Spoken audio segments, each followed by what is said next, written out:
ជីវិតមនុស្សយើងមានឡើងមានចុះ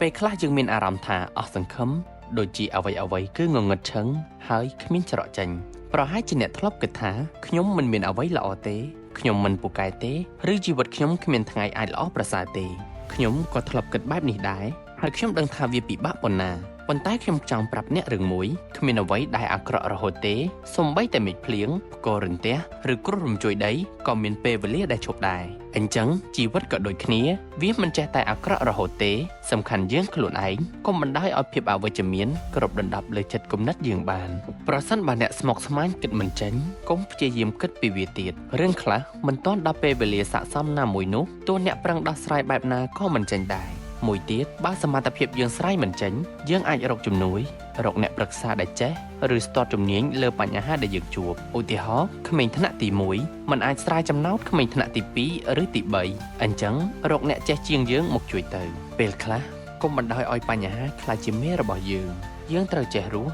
និងចេះរកការសប្បាយនៅក្នុងបញ្ហា